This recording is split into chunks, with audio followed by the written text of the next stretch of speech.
Hello, hello, my friends. Welcome to this awesome training that we are going to be doing. We have got 3 days, okay, of training today, tomorrow, and Wednesday, which are a little bit unusual or different than our no pants show that we do every day. Today's show is going to be about the 12 immutable laws of success. I'm going to talk a lot about that and how the mental game plays into your success as a freelancer. Specifically, what I want to do tonight, okay, more than any other time, I honestly wish that you and I could be together in a room so that I could look you in the eyes, because it's, I think that maybe some of you are going to be watching this, maybe on an iPhone while you're watching Netflix. Some of you will be distracted while you're watching this. And what I'm about to teach you, the reason that I'm calling these the 12 immutable laws, the definition of immutable is basically something that lasts forever.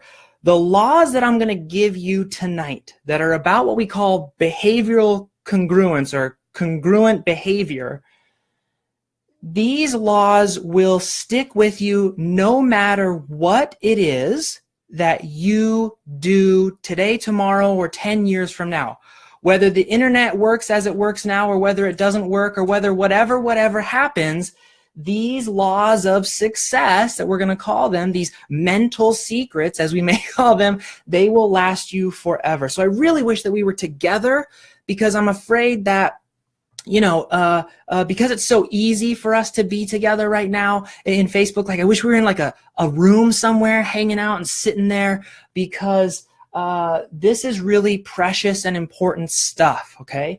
Now, I've learned these 12 laws from both mentors that I've had and from my own personal discoveries as being a freelancer for as long as I have been, okay? So we've got a lot to cover tonight. I'm just going to jump right into it, okay? The reason that we're having these special style of trainings today, tomorrow, and Wednesday is actually because we are launching a new program. It's going to be a exclusive sort of, it's going to be a paid community for people, and it's going to be a monthly type of thing. But don't worry about that tonight. Put your credit cards away. Tonight we're just going to be focusing on training. But I want you to understand how important this stuff is, okay? So let's talk about the 12 immutable laws of success. If you are a service provider, if you are a freelancer, if you're a consultant, if you're a coach, and you're looking for that breakthrough, you're trying to figure out, okay, I've got myself to this point, whatever point that is, whether it's, okay, I've gotten myself excited about this potential career, or whether it's, I've gotten myself to like a decent income, but man, it's really a grind, I don't like my clients, whatever it is, it's likely because you're missing one of these 12 core principles that starts in the brain and shows itself in behavior. So one of the things that we know from research and lots of studies of people who tend to achieve their goals have not only different thoughts, right? We all can think great things. I can sit here right now and be like, $1 million, $1 million, $1 million. But unless I act out the behaviors of what it takes to actually generate that result, it's just a thought. So the laws that we're going to be talking about are actually behavioral laws. And we also know, for example, actually I have it in my bookshelf here. Let me grab it real quick. The Power of Habit by Charles Duhigg. I don't know if I'm saying his name right. We know that when we create behaviors, success and achieving what we're trying to achieve as a freelancer, as a service provider, working with our clients, getting clients, building our business, that becomes easier because we don't have to think about it anymore. When it becomes a behavior, it becomes natural. You've probably looked around the world and looked in, people in your life, and they're like, man, they make success look so easy. It looks so effortless. How come they get everything they ever want? And it's because they focus less on the thinking and more on the behavior. If you're in the No Pants Project coaching program, I'm always like, do, do, and maybe think for like 10%, right? So we're going to talk about, the laws of success are behavior-based. Also, what we're going to do tonight is give away a bunch of books. Let's see. Can you see them? Let me see if I can. We got tons and tons of books to give away. I'm also going to give away some Amazon gift cards. We'll be doing those giveaways at the end of this presentation, which should be in a while. I don't actually know. We're going to get through all 12 laws, where I'm going to be doing a Q&A. So bring your questions, bring your notes, bring all kinds of good stuff. We're going to give away a lot of really, really cool stuff, but keep those credit cards tucked away in your pocket because you don't need them tonight, okay? So let's do this. Before we can talk about the 12 immutable laws, the individual laws, where's my pen? What we need is to understand the governing law. This is the governing law of how this whole thing works, okay? It is called the law of natural cash flow. Now, what in the heck is the law of natural cash flow? Housed under this big idea are 12 actionable principles. This big idea simply states that money will change hands independent of opinion. Okay? Now, what that means is the law of natural cash flow means if you pull a lever, the treat comes out. Have you ever seen those tests that they do on like rats and stuff where the rat goes in the maze and then it pushes the button and then the food comes out? The law of natural cash flow is made up of these 12 immutable laws of success, which means if you do these 12, these are the 12 levers that you have to pull, you can get this result. Okay? It's just like gravity. It is literally that predictable, meaning you put this thing in, you do one of these laws, you get a result out. Okay? Most importantly is the fact that if you say, I want to make a certain amount of money per year, refer back to this idea that, okay, if there is somebody wants to make a certain amount of money per year, and somebody is doing it, and there's a list of actions that they are taking, those are the levers that you need to, press and pull and manipulate to get the treat, okay? So I just want you to understand that this should actually be up here. And then all of these 12 laws are they're the levers of the law of natural cash flow. You don't have to be a magician. You don't have to be a wizard. You don't have to be smart. You just have to know what these are to make this work. One last thing, and then we'll start knocking them out. The law of natural cash flow, the reason I called these mental secrets and all the promos for this, if you've ever seen that show, I can't remember what it's called, but it was like in the late 90s and early 2000s. It was a magician, like reveal the secrets of the magicians. Did you guys ever watch that show? And they'd be like, here's how you saw the woman in half. And then it would be like this guy in a black mask and he'd like reveal the secrets. And 9 times out of 10, when you'd learn the secret, you'd be like, oh, that's it? What I'm trying to do to you tonight is expect a lot of that tonight.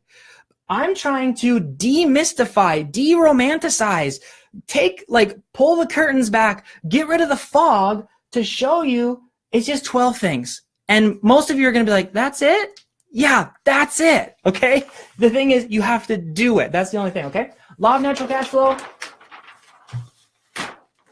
Here is our first immutable law of being successful. Okay. Number 1 is it's the law of congruent behavior. If there are any laws in these 12 laws that are the most important, this is it. Okay. The law of congruent behavior simply states if you want something, you must act like you want that thing. Okay? Let me give you an example. If you want to be an Olympic pole vaulter, you know the pole vaulters, they got the sticks and they go up and over the thing and they're upside down. It's like a crazy thing. You probably can't eat a lot of potato chips and ice cream. That is not congruent. It's not in sync with what you're trying to do. Okay. Now, because the law of congruent behavior is a core principle law, it's probably the number one law that there is. What that means is the first step to following and applying this law into your life is not to like constrain yourself and contort yourself into whatever somebody else wants. The first step is this.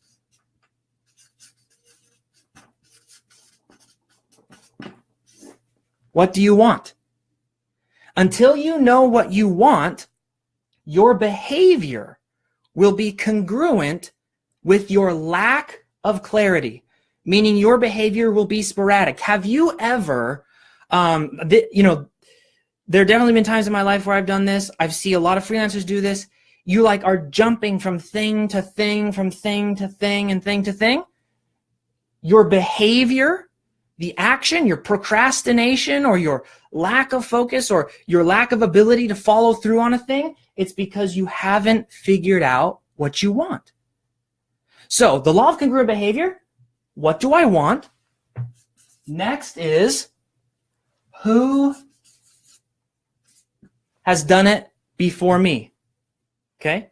Figure out who's done it before you've done it. Figure out what their behaviors were. Oops.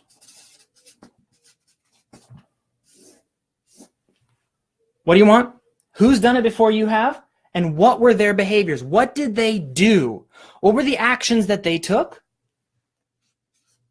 And then model. Now, see, this is the part. Remember, I just showed you how you cut a woman in half in the magic show, and some of you are like, "Oh, that's it." That's it, but that's it. Like, that's it. You have to figure out, what do you want? Who has done it before you have done it? What did they do? And model them. Too many of us, if we get to here, right? I mean, think about how many of the people you know in your life, they don't even know this yet. They're like, what do you want? I don't know, to make it to the weekend? I don't know, to pay my bills maybe, if I can. But do you really want to just pay your bills? Do you really just want to make it to the weekend? Or you're settling for that state of being, right? And that's not a dig on anyone. I've been there, right? That's just part of human nature and human life to kind of settle. But if you figure out what is it that you actually want, the difficulty isn't even figuring out who's done it before you. There's podcasts, there's YouTube, there's blogs. I mean, we're living in an information age. So many people are being transparent on the internet, which is amazing because you're learning like, it's being demystified in front of our eyes, for better or worse, right? It definitely has some ugliness to it. Figuring out what their behaviors are, that takes a little bit of effort. It's the modeling. Our brains want to overcomplicate this. I cannot tell you how many times I tell people to just say, do X, Y, Z. And somehow, when I say do X, Y, Z, they come back with, I didn't do X, Y, Z, but I did this cool thing. It's like BFOLMK, and it didn't work. Why didn't it work? Well, because it got overcomplicated. Okay, we'll talk a little bit about overcomplication in a second. But this is the most important of the 12 laws by far. Congruent behavior. It also has a flip side to it when you're working with clients. If you tell a client, I am a certain way, and then you don't act that way, congruent behavior, the law of congruent behavior will crush you. It will crush you if you do not follow it. Because most people who are successful and have a business and want to hire freelancers, they do follow it. And they live it. And they act on it. And so when they see incongruent behavior, if they see behavior that is erratic, if they see behavior that's not consistent, if they see it's not what you said you were going to be, I mean, it's hard to build a business that way, right? Okay, next, number 2. Some of these will be short, I promise. So don't be like, oh my gosh, we have 12 more of those to get through. Number 2 is the law of abundance. Now, this is not the secret. This is not The manifesting, this is not it's not that. There's no woo-woo here. I'm actually basing this concept off of a guy that I got to work with through another client, so it's not an independent thing. Let me take a real quick drink. This is someone that is actually a rocket scientist, like legitimately a rocket scientist. His name is Peter Diamandis. He's the guy who started the X Prize, which is the prize that was like a $5 million prize for the first person to independently go to space and come back. You remember that when we had our very first like private non-government funded person into space? Peter Diamandis is the dude that did it. He wrote this book called Abundance, which is that the future is better than you think. Okay? Let me see if I can find something here. I highly recommend this book, and as a matter of fact, I'm going to give it away as a prize. But here's something. So, reduction in violence and increase in safety. Do you think, looking at the news, that things are getting worse or better? It turns out they're actually getting much, much better. If you actually look at the data, that living now is the least violent it's ever been. It's the most peace. It's the most abundant. We have the most resources ever, etc., etc. The second law, immutable law of success for freelancers, is to understand and internalize abundance.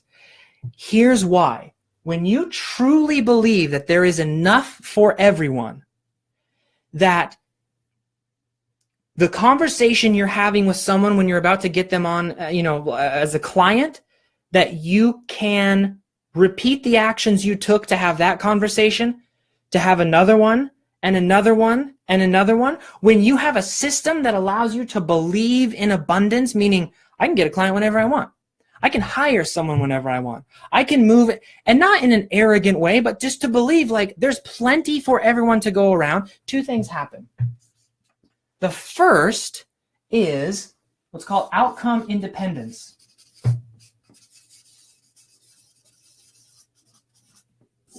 It is my favorite way to live. Outcome independence simply is this. I'm going to do everything that I can regardless of what the outcome is. And that's it.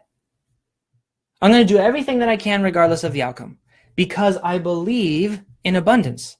And I don't have to and I'm not talking about The Secret. Remember, we're not talking about the law of attraction or anything like that. I'm talking about scientific evidence that there is plenty of fish in the sea.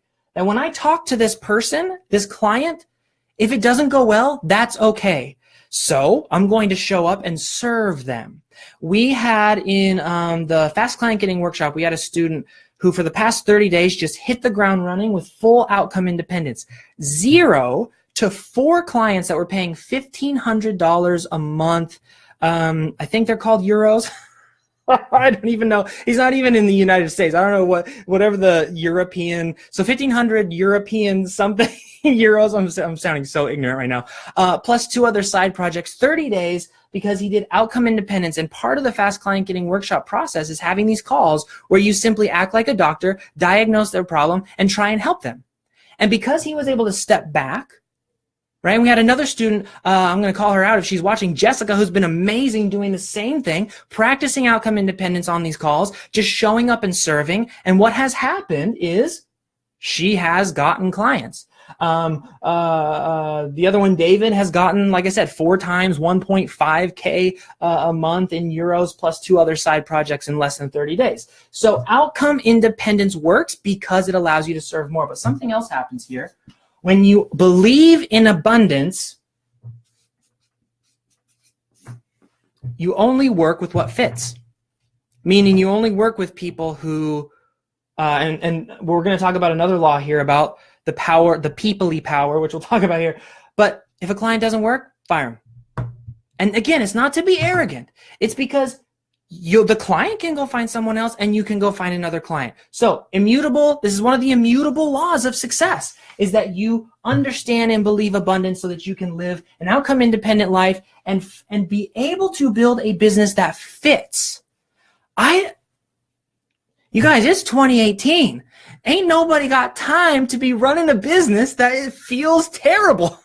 You're like, this is not the time to do it. 50 years ago, okay, I get it. We had less options. This is 2018. You can connect to thousands and thousands of people. If stuff ain't a fit, don't force it. Don't force it. There's going to be so many more opportunities because abundance is real. Get this book or wait until I give it away after in the Q&A. Okay? All right, number 3.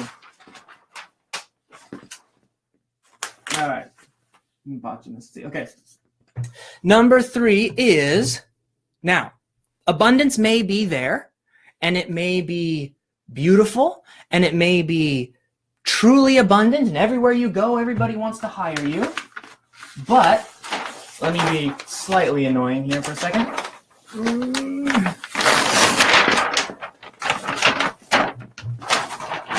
There we go. Okay. But just because the world is abundant doesn't mean you don't have to put in the work. Okay, this is the law where I wish we were all sitting around in like a campfire or something so I could look you in the eye and teach you about the law of work. You can have anything you want. And that is a promise that comes truly straight from my heart as long as you are willing to help enough people get what they want. The key to getting what you want has nothing to do with you. That's the point. The law of work is a reap what you sow principle. What you put into the world, what you put into your business, what you put into other people is what you get back. If you're not happy with the way a situation is going, guess what? You reaped some bad seeds. You planted something that wasn't working. The people who go around living their life saying, sowing, basically, which is harvest. Okay, let me just put this in modern day language. Planting and harvesting.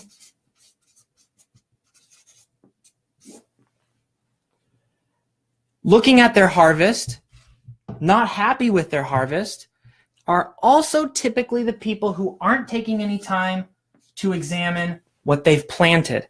And this is on all levels. This is the client relationship, right? If you're in a relationship with a client and it's not going well and you're reaping the results of the harvest, what'd you plant?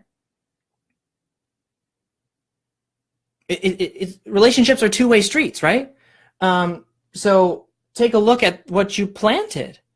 If you planted, so this is why I'm always telling freelancers when they very first start, service providers, coaches, consultants, whatever, when you very first start working with people, you have to set up boundaries up front. You have to say, this is what I accept, this is what I don't accept.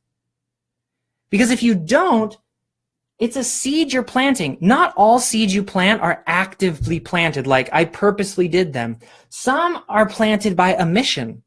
You just like, I didn't do this thing, and therefore I'm harvesting the results of me not doing this thing. Now, because the law of work is a reap and sow principle, there's something else you must understand. And this is what people forget. They hear, okay, it's reap and sow, then I need to go grind, grind, grind. That is not the case at all. A farmer, listen to this, a farmer has a spring and a fall. Also has a summer and a winter. But think about this. This is a reap and sow principle. A spring and fall. It means that there is a time in your business to plant, and there is a time in your business to harvest. Now, what do I mean by that? It means the 16-hour per day grind that a lot of these online gurus want to espouse, and here's what it doesn't have to be that way. If you mindfully and strategically and creatively purposely plan, here's what I'm going to plant, here's what I'm going to harvest, and then you measure, right? We'll talk about measuring here in a second, but plant, harvest, and you use the productivity tips that I've given before. I think I linked somewhere on this video to a bunch of other videos that we do. So this is a daily show that I do, called the No Pants Show. We talk about these productivity things like time blocking, things like the night before, planning what you're going to do, et cetera, et cetera. The farmer doesn't I'll just kind of plant some in the spring and then some in the summer and is lazy about it. He's very much between now and now, I need to get this stuff in the ground. And then between now and now, I need to harvest it. Otherwise it's going to spoil, et cetera, et cetera. Okay. So I could probably do a whole sub lesson just on this piece here, but just understand that the law of work, it being a reap and sow principle, also means that there is a time for everything. And don't run yourself into the ground. It's just not worth it. Trust me. Okay, last is measure. Here's what I want you guys to do. Everybody listening to this, what I want you to do is I want you to go to something called rescuetime.com. It's completely free. All I want you to do with rescuetime.com is download it to your computer. If you work on your computer a lot, it will blow your mind, okay? Because it's going to measure exactly what you are doing on your computer. And I bet a lot of you, and I'm speaking from experience, think that you're putting in 40 hours, and when that rescue time report comes at the end of the week, you're going to be like, oh, I watched a lot more YouTube than I thought I did. And again, there's a time, okay? Measure your work so that you work only sufficient for what you need, okay? Excuse me. That's number 3. Number 4 is, of course, if we have work, we always have the follow-up, which is productivity, aka no. Okay. Here's what I want you guys to just learn. Productivity is code word for no. That's it. If you want to be more successful, you want to get more leads, you want to do better for your clients, you want to land more deals, what you have to do is practice the art of saying no. You guys, abundance. Remember, we talked about it. It's a real thing. There's a whole book by a really cool rocket scientist about how abundance is real. There are more opportunities today for you to do unbelievably amazing things than any time ever in the history of the world. Okay? If I was born 300 years ago, I would be a serf, right? That's my background. Okay, so the best I could ever do is just continue in serfdom until I died, hopefully not too painfully, right? Today, I get on the internet and it's my newsfeed in Facebook is here's an opportunity to earn money, here's an opportunity to earn money, here's an opportunity to go travel, here's an opportunity, and it's like the other day, Alaska, this is blowing my mind, Alaska Airlines was having $59 deals from Portland, Oregon to New York City. $59. I mean, it's what a wild time to be alive, right? Practicing the art of saying no will make you tremendously more productivity. That's all I want to say about it. Go back to what we talked about in law number 3 about work, the law of work, and realize that productivity is just code word for no. And remember the laws. Why are we listening to these laws? What are we talking about here? These are the laws that will get you to success. Why? Because these are the behaviors that you must adopt, that you must make part of you in order to reach the goals that you have as a coach, a consultant, a freelancer, a service provider. If you're somebody who helps other people for a living, these are the things that you must do. Okay? So, adopting the ability to say no is a behavior that you must develop. And let me tell you something. I'm going to call out Krista Thompson right now because I have to tell you guys, this is something that I personally struggle with big time. Okay? I really, really struggle with it. Every time that Krista Thompson, who has been a mentor of mine. She also works with me in a lot of different ways. She's part of the No Pants Project program. She has helped me, even just recently, to develop a stronger ability to say no. And when I say no, I'm talking about no to opportunities, no to people. We'll talk about the power of people-y energy in a second. I'm really, really excited for that one. No to, like, grinding for hours and hours. No to not, like, all of these sorts of things. Every time I do this, I get closer to my goals. And I got big goals, you guys.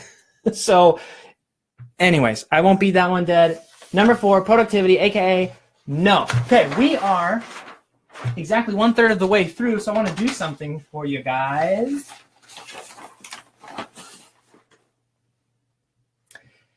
In this, in the chat, let me actually see if there is in the chat here real quick.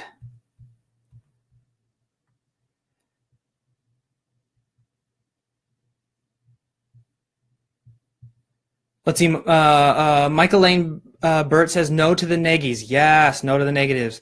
WM Meredith says no. Yes, yes, yes. Okay. What I want to do is I want to call out 2 people. Okay, because like I said, part of the reason that we're doing these really cool trainings over the next 3 days, these are extended, longer trainings. Normally on the No Pants Show, we would stop here, right? We're about 30 minutes in. We're going to keep going. We've got a lot more to go. We're only a third of the way done, you guys. And we still got Q&A and prizes and all this kind of cool stuff. I want to call out 2 people, Ron and Kate McKnight. You may see them in the chat. Ron and Kate, if you could pop in there and throw in, just say hey to everybody. Ron and Kate McKnight are actually the people who are behind the No Pants Academy. They are part of the No Pants family, okay? They are here with us tonight, hanging out with you guys. I think some other members of our team are with us as well, hanging out and just being cool, and we're just having a good time. But I want to call them out just so that you guys are aware of them. They'll be helping to answer some questions and cool stuff like that. But Ron and Kate are freelancers who are working on these 12 immutable laws themselves. And they continue to grow as freelancers, working step by step to build the successful business of their dreams. And the No Pants Academy, which is the thing that we're going to be talking about on Wednesday a whole bunch, they are actually the chief advocates, the head of that academy. It's really, really cool. I'm super excited that they are involved. Definitely, while you guys have a chance here, you may want to have like some side conversations and chat them up while we're here. Don't be afraid to do that as well, but I just wanted to call them out. Take a break, drink break. Let's get rocking. Okay. It's so funny. I have to, okay, side note. On Facebook Live, I don't know if you guys can see this, but they'll do like all the emojis that go by, and they always lead with the angry face emoji. And so sometimes like, oh no, someone's mad at me. And I just did that when I took a drink, and I was like, who's getting mad at me for taking a drink? I'm dying over here. Okay. Anyways, let's rock and roll. Okay. Law of emotional change is number 5. This is one of my favorites, you guys.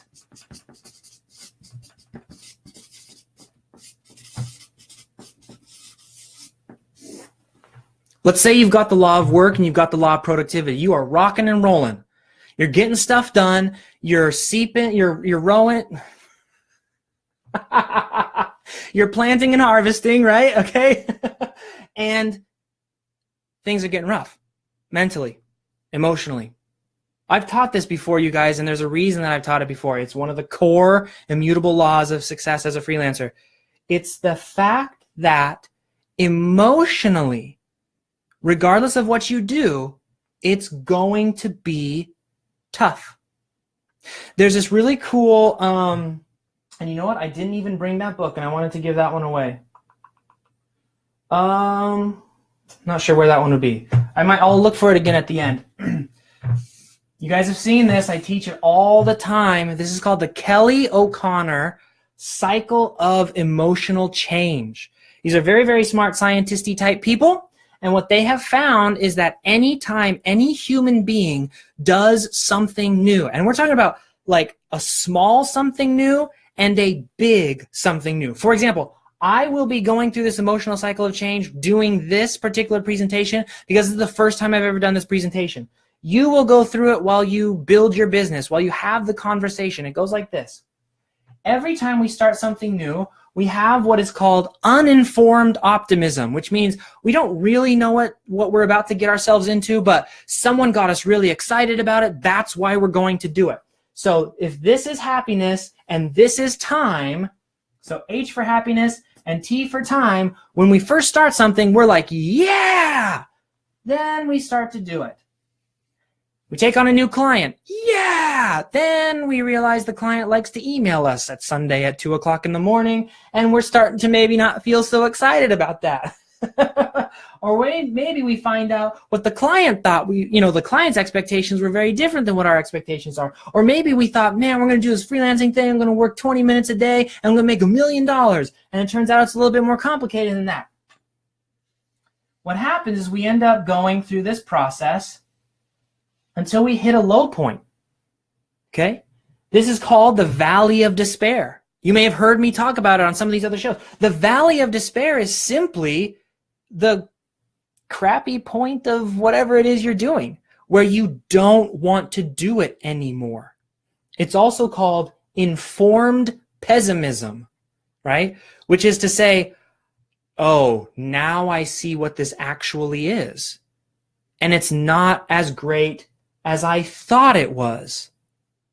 So what happens, and there's a reason that this is a law, one of the immutable laws of success as a freelancer is, what happens is too many times when we are here, we feel so terrible that we look around for more of these opportunities. It's called shiny object syndrome. It's called procrastination. It's called, if you've ever been in that place in your life that we all go through, whether you keep trying stuff and different things and it's just not working out and you just feel like you can't get through. Like something just isn't connecting. It's because when you get to your valley of despair, you go looking for this stuff that feels better. But what happens is that you just end up starting here again. And you try something new and then it feels terrible. And you try something new and it feels terrible. And you try something new and it feels terrible. This is the Kelly O'Connor model of I think like the cycle of emotional change or something. You can go research it yourself, find it's online. I'm not making this stuff up. This is a real thing that psychologists use to model behavior patterns. This happens nearly every time you do something.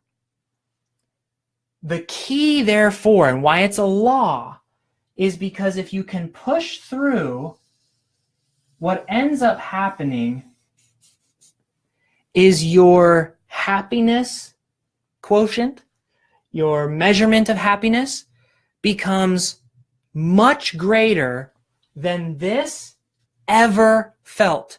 Even when you were your most excited about something new.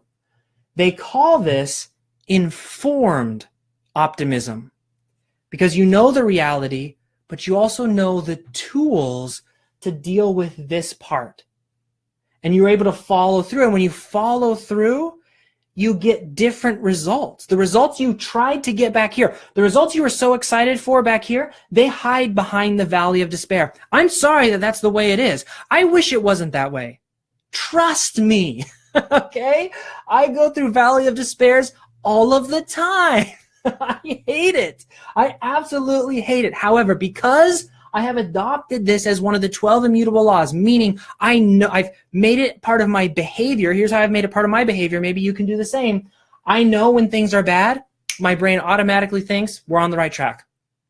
This sucks. I hate this. I don't want to do this, but oh my gosh, we're going the right direction. And that is enough for me to get past it. Another shiny object syndrome, to not try something new because it seems easier, it seems there's more opportunity, or it seems like that's the thing that's going to... Uninformed optimism, you don't know what you don't know, so it all seems gravy. Informed pessimism, Okay, now I know a little bit more, and it's not what I thought it was. Informed optimism. This is amazing. Better than I thought it could ever be. Immutable law number 5, my friends. It's very, very important. There's a reason I hammer it all of the time. Number 6. Am I yelling too? Okay, whatever. All right, the law of infinite potentials. Infinite potentials. Here we go. Boom. Okay, law of infinite potentials. This is employee mindset versus freelancer, consultant, coach, whatever mindset. I deal with this all the time, talk to people all the time, trying to build a service-based career. They think that there's only one thing they could do. And if they don't commit to that one thing right now, and they can't ever change their mind about the direction that they go, that their freelancing career is going to be destroyed. I want you to understand something, you guys. Freelancing is not a career. It's not. It is instead a business. So, what that means is you can have more than one business. You can try stuff. You as a human person have an infinite number of potential possibilities in which you could be successful. I don't believe that anyone's called to a certain task. And that's where I think most people get hung up. I think people believe they are called to a task. I do not. I think that maybe people have certain purposes in their life, but the task they perform is likely not that purpose. Instead, the purpose is likely more geared towards who they are serving, or in what way their impact is felt, more than, I mean, think about it. It doesn't make any sense. If you're in a foreign country and you are called to be a rocket scientist because the only way you were going to be able to serve people is if you did rocketry, and there were no schools in your entire continent on rocketry, that just doesn't make no sense. Instead, with infinite potentials, it's all about, remember one of the very first laws, knowing what you want. Okay? So, law of infinite potentials is not a career, it's a business. It also means, because of infinite potentials, you have to understand that you are not an employee. You're an employee if you have a career, and if you want to be an employee and you want to sit there and have people just tell you what to do, there are plenty of opportunities. Go do it.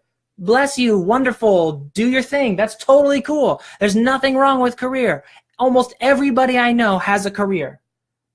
But if you want a business, you want to be a coach, you want to be a consultant, you want to be a freelancer, you want to be a service provider, then run it like a business. Serve your customers like they will leave, because they will. If you're a pizza business and you serve gross pizza, you can't be sad if nobody shows up to your pizza business, right? You can get away with that if you're an employee. You can do a bad job and still have a job. Can't do it when you're a business, okay? Employee mindset versus freelancer mindset. I'm going to do more training on this later because it's super, super important. You got to serve your customers, who are clients or patients or whatever you might call them, students, whatever you might call them as a service provider, okay? Business versus career. Number 7, y'all. Oh, come on. Okay. All right. I'm gonna let my OCD rest for a minute and just pretend that's not happening. All right. Number 7 is the law of growth.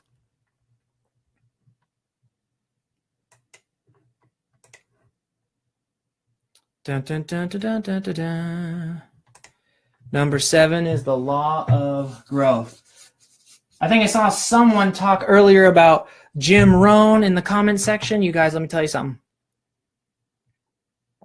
Water's delicious. Drink some. But also, Jim Rohn, and this is not an exaggeration at all, saved my life. I was homeless, and I was on, I mean, I was in the valley of despair, like the giant valley of despair of my life.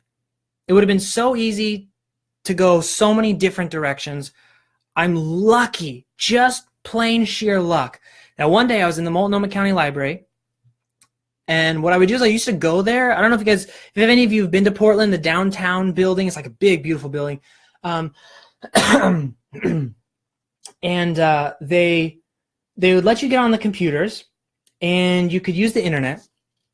And YouTube was kind of new at the time. Well, I mean, not really new, but like it certainly wasn't the YouTube it is now. And so it got to a point where I kind of like watched every single video there was on YouTube. I mean, I don't think that actually is what happened, but it felt like it.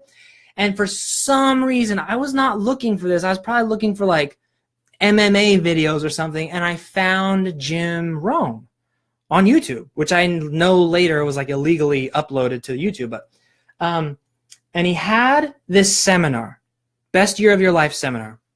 And he taught this concept, and I want to teach it to you. But it's important to me that you understand this is Jim Rohn's concept, and that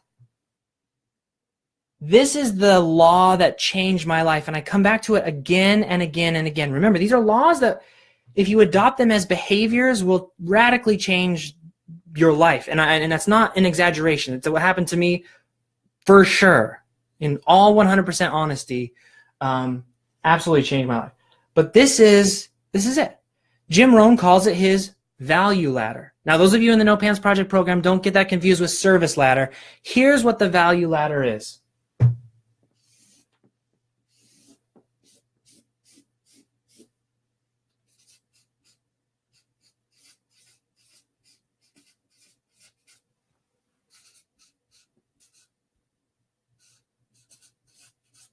Oops.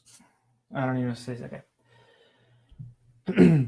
At the top of that ladder, let's just say, there's someone who earns like $1,000 an hour, let's say. As a matter of fact, the reason I was like kind of pausing there is because in the No Pants Academy, we actually interviewed someone who does make $1,000 an hour. I'm going to straight with you. I don't make $1,000 an hour, but we interviewed somebody who does, and it was like, my mind was like, super, super cool. That's in the No Pants Academy. But I was just thinking about the stuff he was teaching. It was really cool. Anyway, so it makes $1,000 an hour versus at the bottom of that ladder is somebody who makes minimum wage. I don't know what minimum wage is now, $7 an hour. Let's just say it's $7 an hour. The value ladder, the law of growth states that in most Western countries, okay, now obviously places like North Korea, this isn't possible, but in most Western countries, in a semi-free, democratic, open market, even kind of open market, you can start here and get to here, okay? Now just think about that for a minute. You may know it up here, but is your behavior congruent with this belief? Are you doing and living your life believing that this is the case? Ask yourself, what does somebody who believes that this is true do? Find people who are doing this. Remember, we're going back to one of the first laws, and model them. Figure out what they did, okay? But the law of growth is that this is true. And specifically, this is true because if you can make $7 an hour today, do you believe, yes or no, that in 6 months you could make $8.50 an hour? If that's true, to go from 7 to 8.50, do you believe in a year you could maybe get to $12.50 an hour? I don't know why I keep throwing on the 50 cents at the end, but squeeze it all out there. If that's true, which when I heard it, I was like, that seems true to me. I've definitely experienced that in the past. I'm not making, even when I was homeless, right? Like before I went homeless and then didn't have any job at all, I was still making more than when I started working when I was like 16 or 15. So I've experienced these first couple of rungs of a ladder. doesn't it make sense that then you could keep going up the ladder? The answer, of course, is yes. The rungs themselves are simply what we call personal development. And I don't mean the personal development industry. I'm not talking about go to the self-help section of your bookstore and go buy a bunch of books and all of a sudden you're going to be doing $1,000 an hour. I'm saying skills, and I'm talking about technical skills, communication skills. I'm talking about ideas. Have you ever considered how constricted you are by the ideas you have in your head, the things that you think are true? How hard it is to get outside of the things that you think are true? So maybe to get to that next rung of ladder, you need new ideas. You need to maybe read this book because you don't think abundance is real. Then you read the book and you're like looking around like, oh man, like things are going to be different now, right? The only thing that changes is an idea. Skills, ideas, and then this is the other one. It's a big one for me. Purpose. Again, what do you want? What are you doing this for? Why? This is the law of growth. It's such a simple concept. Again, some of you are like, I really stayed up for this. But is your behavior congruent with this? If it's not, now is the time to, like I said, find someone who's done it, figure out what they did, and model their behavior. Okay? That's law number 7. How we all doing, y'all? Throw some love up in the chat box. Throw some love up in the chat box. Who even am I? Tell me how you guys are doing. We good? We're at 50 minutes, so we're rocking. The last few are pretty fast, and then we'll get to Q&A. I know a bunch of you are on the East Coast, so, it's getting pretty late. What time is it, East Coast? 8, almost 9 o'clock? How you guys doing? Let me see it. Let's see, 7, 8.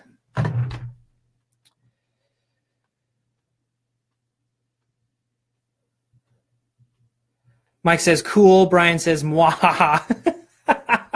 Brian says, we good. Ron, rock and rollin'. Yep. Some love up in here, Andy says. Yes. All right, 9 o'clock. No sleep here in Brooklyn. You know what, Pamela? No Sleep Here in Brooklyn is a really good song title. You should write a song just so you can claim that title. That's awesome. All right, my friends. Trish says, loving it. Keep going. Okay. Nice night sky with snow. We went to the mountains this last weekend and there was no snow. Like, what's the point in going? So I'm jealous of you, Rebecca. Okay. As long as it's good snow. Okay. Number 8. Let's go. Let's rock. Keep going. This is called the law of contribution. Okay. This is super, super quick. Okay. This is completely behavior dynamics. The law of contribution. And when I say behavior dynamics, I mean it's, are you doing this? Yes or no. It's binary. Yes or no. Are you, there's really sort of this, okay?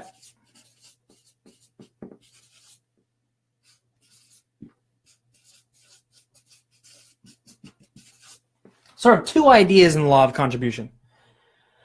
Are you aggressive in helping? Meaning, are you the opposite of passively waiting for someone to give you permission to help? Are you passively waiting for someone to tell you when to do something? If so, then you are not living the law of contribution as a service provider, okay? When you are hired as a freelancer, okay, you are, in all intents and purposes, hired for your expertise. Now, you may not feel like you're a level 27, whatever designer and better than everybody, but to whoever hired you, They see you as the expert. Otherwise, they would have hired an employee. If they're just like looking for someone to just like do this, they can hire an employee, and that's kind of what employees do. They kind of just sit and wait for things to come to them, and they do them, and that's again, that's totally fine. If that's how you want to be, that's totally fine. There's nothing wrong with that, okay? But if you're trying to live the 12 laws of immutable success, okay, success principles that have lasted or that come from thousands of years ago that will continue to be true about how to be successful when working with other human beings, unless, of course, we morph into some cool, like, trans, cyber something, and then all of a sudden we don't care about contribution. But until that happens, aggressive help. Not everything you say is going to be done. Not every suggestion you have is going to be done. That's okay.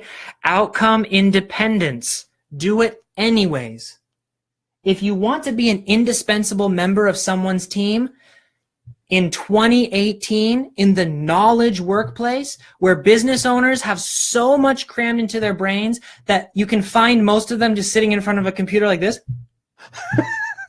And I know because I am that person sometimes, or I'll just like be staring at the wall like there's too much in my brain. Help. Take some of that out of their brain. Say, hey, I got that. Don't think about it anymore. I got it. Aggressively help. The other side of that is to be receptive to needs.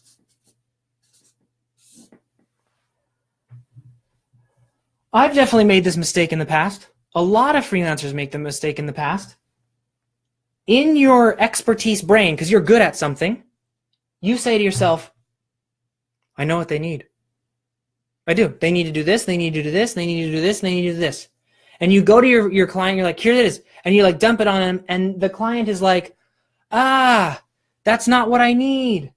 What I needed was XYZ.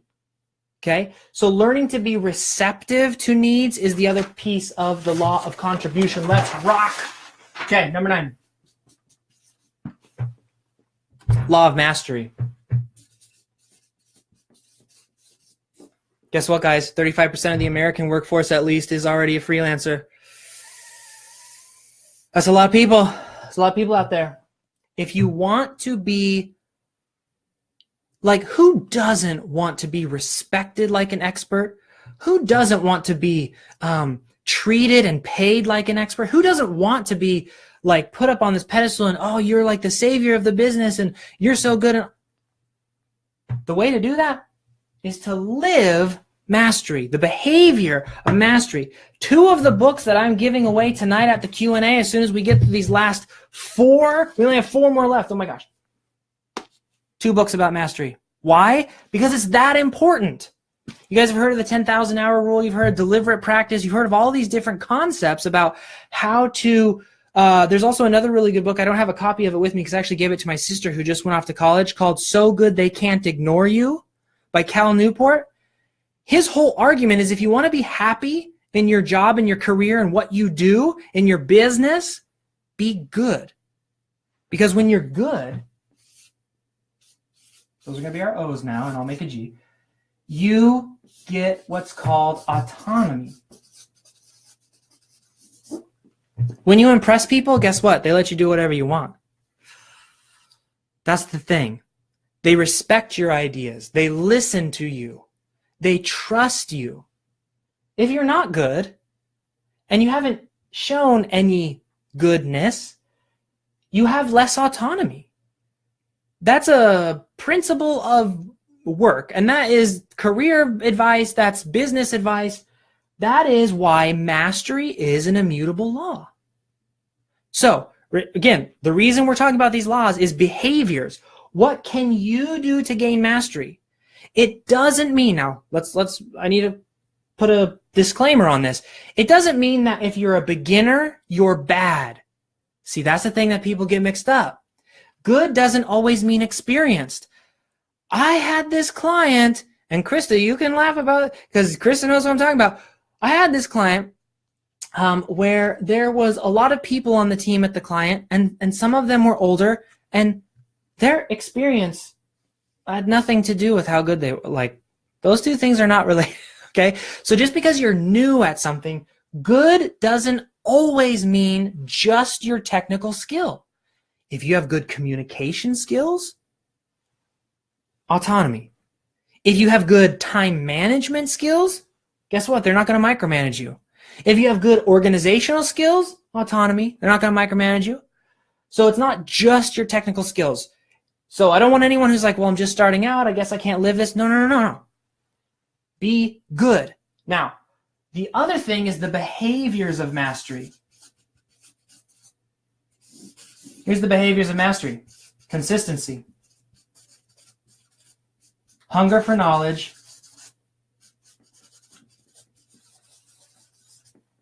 And commitment.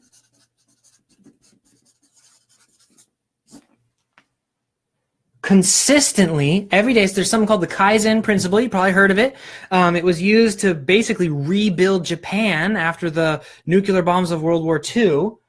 Kaizen principle, we're not going to try to get 1,000 times better over the next week. Instead, we're going to try to get just 1/10 of 1% better every day for the next 50 years. Consistency. I mean, look at Japan now. It's pretty cool, right? Like, they've got some really cool things. The Kaizen principle was brought over to the United States. Auto manufacturers adopted it. A lot of manufacturers adopted it. I am the result of the Kaizen principle because my dad was in manufacturing. He would always talk about it. So consistency is key, okay?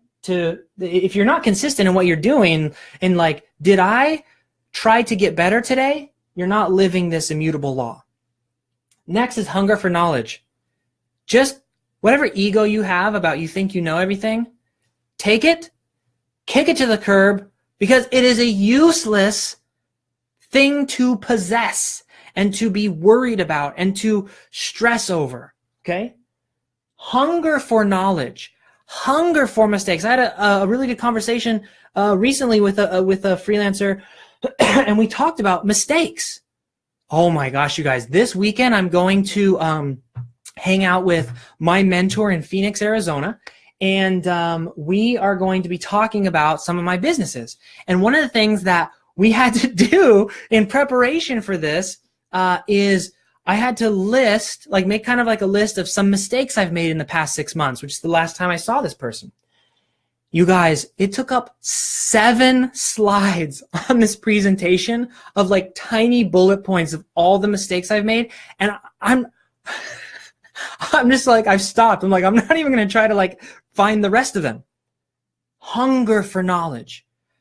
Learn to love to be wrong. Let me tell you something. If you're not happy with your life, learn to love to be wrong, because whatever you've been doing up to this point has not been giving you what you've wanted. I love being wrong, because when I'm wrong, guess what? It means things are going to be so much better tomorrow. It means, great, good. I didn't really like what we were doing right now. Anyways, let's do something. Let's do it the right way. Let's do it the good way. Hunger for knowledge. Lastly, of course, commitment. You have to commit to a life of mastery. You just cannot phone it in. Not in 2018, you guys. Not in 2018. Opportunity has been democratized, okay? Pretty much anyone with an internet connection can be successful in a lot of different ways. You have to be able to commit to yourself to not be the person who phones it in. Because when I mean phone it in, I mean putting in like minimal effort, right? So you have to be the person who's committed to excellence. It sounds cheesy. You're probably like, oh my gosh, it sounds like a corporate speech. No. Commit to being good at what you're doing. The key to commitment is to like what you do. That's why I always tell freelancers when they're like, Mike, what should I sell? Should I sell this thing that I really don't like, but it seems like it's the sure thing? Or should I sell this other thing that's like, I really love and I kind of want to do it, but I don't think anyone's going to pay me? 100% of the time, do the thing that you love. Why? Because you have to commit to be excellent in 2018. And it is so hard to commit to be excellent to something that you don't care about. And also, let me tell you, you're just as likely to fail in something that's a sure thing as you are at the thing that you like. So just do the thing you like. If you have a plan B, you're going to end up doing your plan B. So just commit. Commit to being hungry about learning and making mistakes. And this is going to be rough. But I got to do that emotional cycle of change. And, I'm going to have the valley of despair. But if I just hold to it, I can get to the other end consistently with just a tiny little bit better over and over again. That is mastery, my friends. Let's rock and roll. 3 more. Number 10. Law of respect. This one's super simple. Too many freelancers want respect now. Why? If you want respect, you have to give it and you have to earn it. Do not be the prima donna freelancers. I have seen prima donna freelancers blow up more times than I've seen people become successful freelancers. And I've seen tons of successful freelancers. The prima donna, I don't know how to spell this. The prima donna, it's fun to listen to Gary Vaynerchuk, and it's fun to listen to Dan Kennedy, and it's fun to listen to those guys where they're yeah, screw everybody, I'm my own thing, and everybody sucks, but I'm the only one who's cool. But you know what? I've met these guys, and in real life, when they're not putting on a show, marketing to you so that you think they're cool and alpha and all that stuff, they are not prima donnas. They are not at all. I've met the people that you see on TV, okay, many, many times. And the ones who continue to be successful, who have longevity in real life, when they're actually interacting with other people, it's impossible to be a prima donna and follow the other 11 immutable laws of being a successful service provider. It's just impossible. Human beings do not enjoy prima donnas, and nobody is going to give money for stuff that they don't enjoy. It really is that simple. Okay, my friends, that's number 10. If you want to, give it. So if you're upset with a client because you feel like they're not respecting you, are you respecting them? Are you treating them in a way that you should be treated? I mean, look, I know some of you are watching this right now and being like, dude, I learned this in kindergarten. I know, but is your behavior congruent with this principle? You got to check yourself real quick just to make sure. When you're doing your prospecting calls, when you're talking to people, are you listening or are you just trying to talk? When you have a conversation with someone and you're trying to prospect with them, are you there in a place of service? Or are you just there to take their money? Respect is more than just posturing and I'm here and you're there and this is my status and that's your status. Respect is the little stuff. Someone emails you. Do you get back with them in a timely manner? Your client asks you for something. Do you just ignore it and not address it? And well, my time's worth more than it's the little stuff. Okay. It's an immutable law of success. It will be true forever and ever. So you might as well just start adopting it as a behavior. Because when it's a behavior and it's a habit, like we talk about in the Power of Habit book, it's easy. It's just part of who you are. It becomes second nature, right? You don't have to try anymore. All right. Respect, the law of respect. And of course, you guys, we could turn all of these into hour-long presentations in and of themselves, right? Okay, here we go. The law of loneliness. Nope, I lied. People-y energy. People-y energy, and then we'll get to loneliness. Oh, people. I need a drink for this one. Hold on a second. I'm going to drink and read you guys' comments.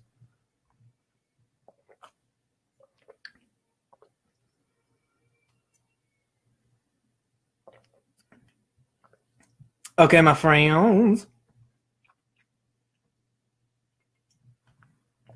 Okay. You guys are awesome.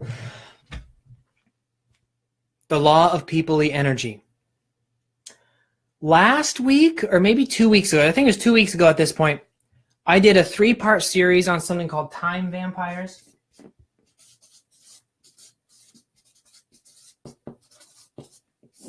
There should be a link somewhere here. If you haven't watched that, it's literally like an hour long of time vampires. Watch it. There is, remember that all of these laws operate under a large law, which is the natural law of cash flow, meaning for money to go from point A to point B, from one pocket to another pocket, these laws have to be in place. There is, and this is kind of hard to explain without sounding woo-woo, and I'm not really a woo-woo guy, so keep that in mind as well. I just know this from experience. My mentors have confirmed that this is true. If you're on your path to wherever you are trying to go, other than your mental game and these behaviors that we're talking about, more than the market, more than your competitors, more than your resources, more than the timing or the luck or anything like that, the thing that's going to slow you down the most is other people. And they're going to slow you down in weird ways. Let's say that you work with a client, and whenever you work with this client, you walk away from the conversation and it doesn't feel good. It doesn't feel good. It doesn't feel right. Something's wrong. You think about them more than you should, like in a weird way, like meaning you're constantly worried about them, or you're like they cause you anxiety or frustration or et cetera, et cetera. That energy, and I don't mean like electrical energy, but like the output and the focus and the just the endurance that you have to put into like dealing with that, it slows your progress. Now, I know you guys know what I'm talking about. Like, I know you've experienced this many, many times. You probably have these people in your life right now. They can be friends. They can be co-workers or colleagues, or like if you're in a Facebook group of a bunch of freelancers and someone's being a jerk. Friends, co-workers, they can be clients. They can be people that you hire, right? By the way, I'm probably going to be talking a lot more about people that you hire, because there are some people, in the future, because there's some people in like the No Pants Project coaching program and in the Fast Client Getting workshop. Just in like the past 2 or 3 weeks, I've been like, it's time for you to hire. So be prepared for me to talk more about this, because this is like a big deal. But anyways, for now, we're just focused on these other things. These people, the behavior that you must adopt to follow the law of people-y energy is, if they don't add, then you have to subtract. It's that simple.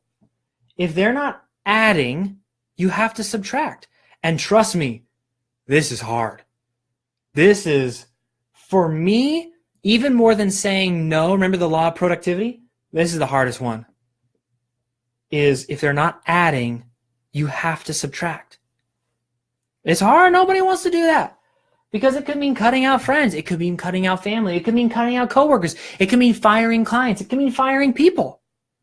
If they are not adding, if there's drama, if there's gross feelings, if there's just not a fit,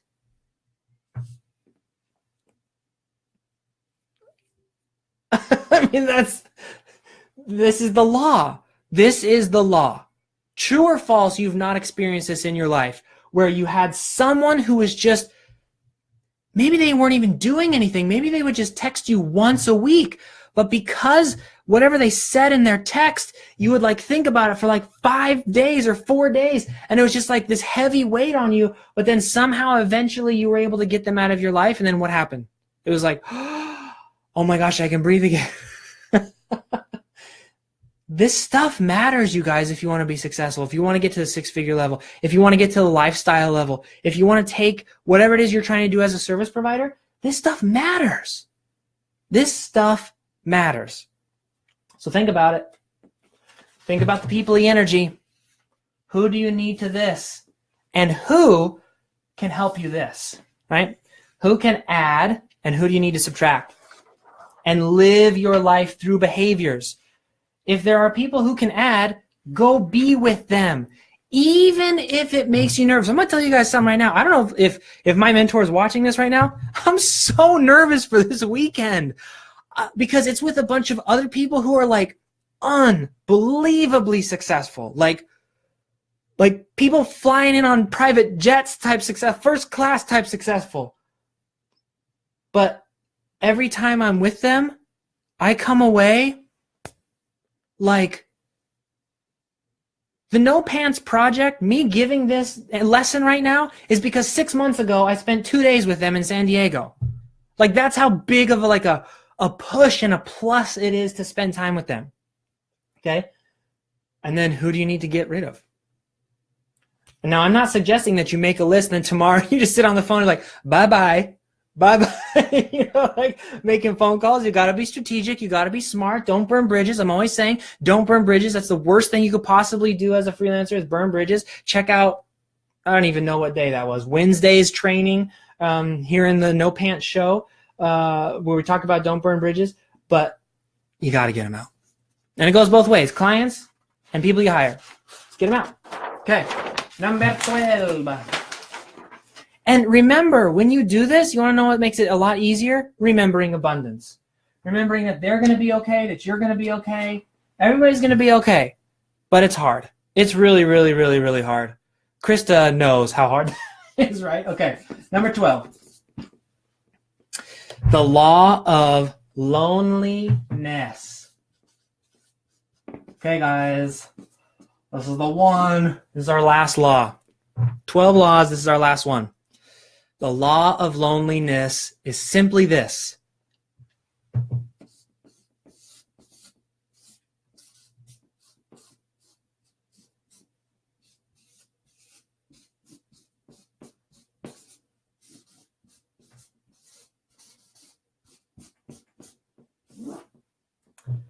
This is not a suggestion. This is not a recommendation. This is a law. You cannot do this alone. To get to where you want to go, you cannot do it alone. You need to find somewhere, some group, something, somebody, even if, do you know what?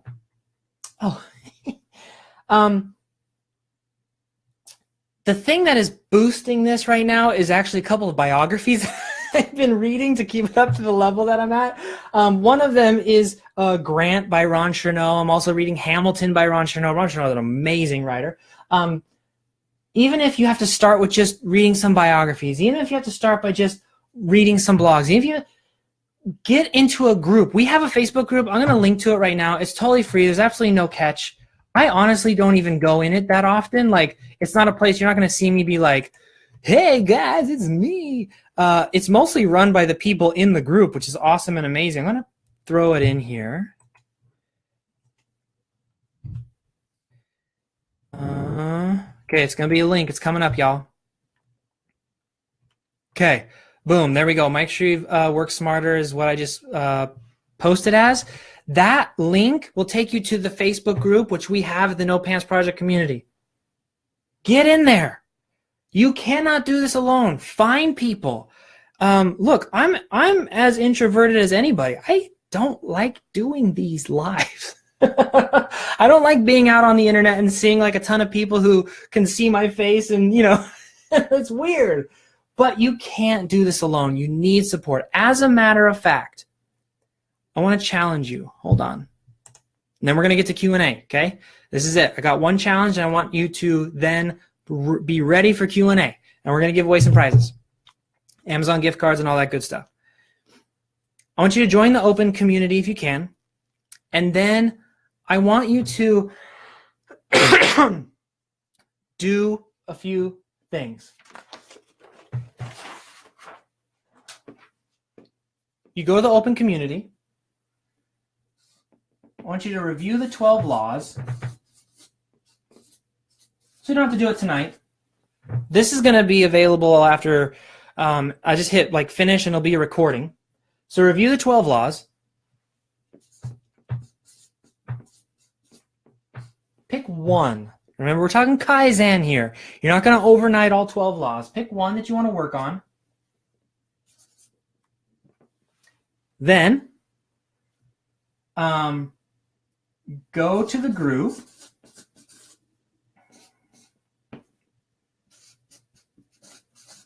Find someone to help.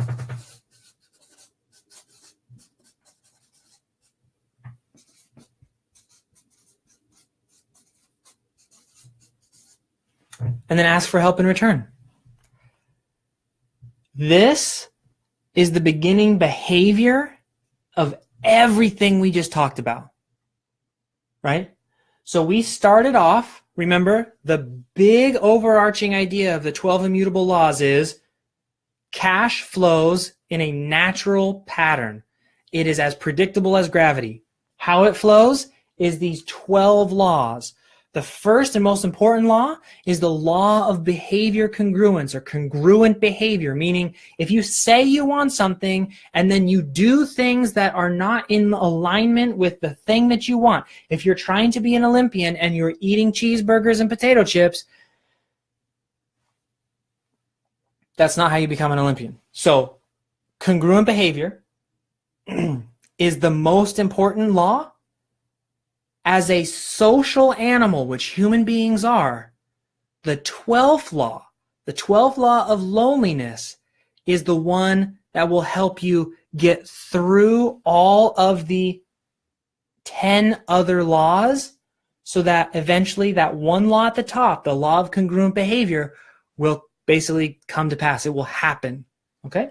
So here's how you can start it. I'm going to take a drink. You guys get your questions ready. I'm not going to necessarily be able to answer everybody's questions. How you win prizes is if you ask a good question. And then we will follow up with you on getting you those prizes. I'll give away a couple of books, and I will also give away some Amazon gift cards. And please note that when I assign a gift, it has nothing to do with, I'm not making a value judgment on your question, okay? It's going to be totally random. It's going to be 6:30 at night random, okay? All right. Okay, my friends. Go ahead and start posting up some questions. I will get to them.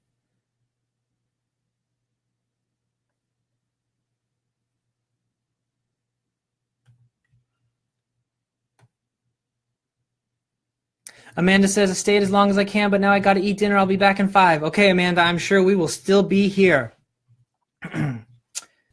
Excuse me.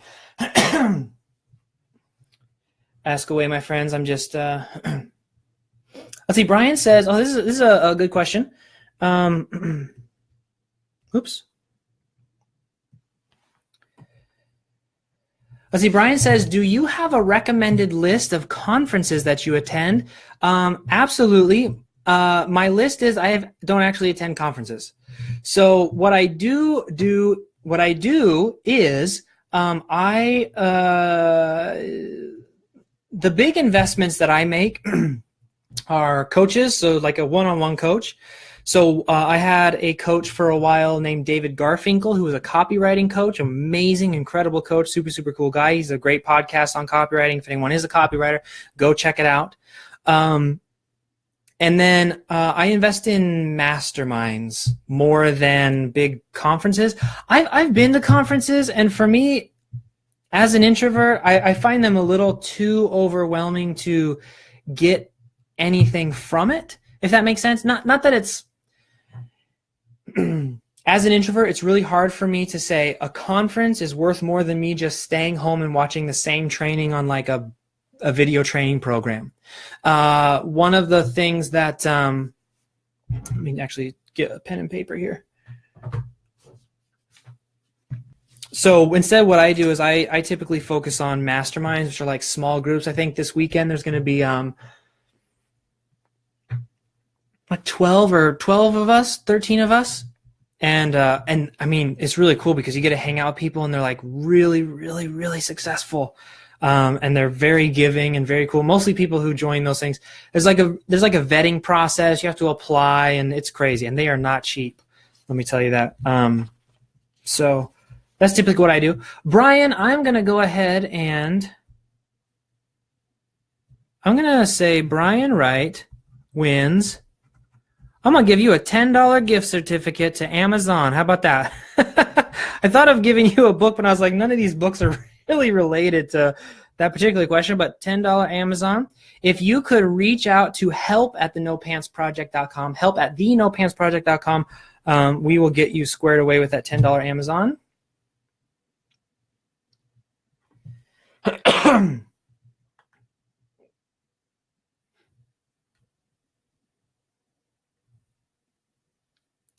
Let's see, I'm just sorting through your questions, y'all.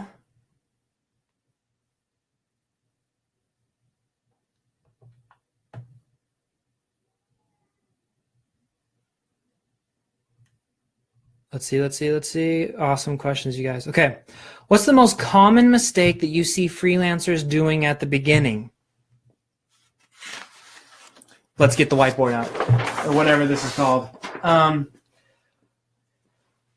There's a couple of things that I see. This is Harold Larson, by the way.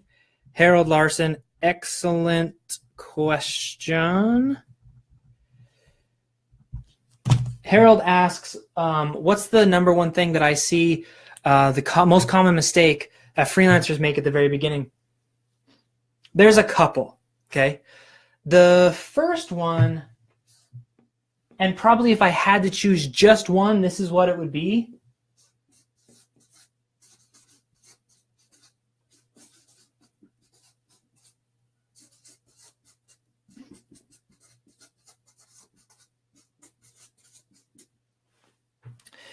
So a lot of freelancers, they just,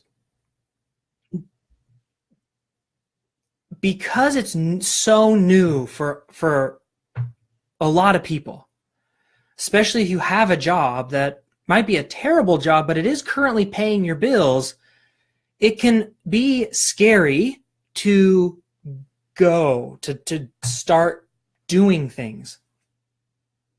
Our brain is built to protect us. Like, have some sympathy on ourselves here for a second about, like, you know, our brain is built on keeping us protected. And so what happens is one of the mechanisms that we use to keep ourselves protected is procrastination. And one of the challenges of procrastination is that procrastination often feels very, very good. And as a freelancer, what can happen is it can feel very productive to think, to be in your head, to just research, and too much researching, because you can be convinced that you're making progress. I learned something new today. Unfortunately, the law of work, right, one of the laws, states that you reap what you sow, right? Therefore, I'm wondering if I got that backwards when I taught you guys. Anyways, okay, you reap what you sow, right? You reap what you sow. Therefore, imagine if all a farmer did was sat in his farmhouse and just read and didn't ever plant anything. It is better to plant a seed poorly than to not plant a seed at all, okay? What I don't see enough from new freelancers is testing and trying. They try to guess what's going to happen instead of putting it to the test, because putting it to the test means it might fail, and that is really, really scary. So that's the first thing. And as a matter of fact, hold on a second. I got the perfect gift for you here, Harold. I just thought of it. That's the first thing. So too much thinking and not enough testing.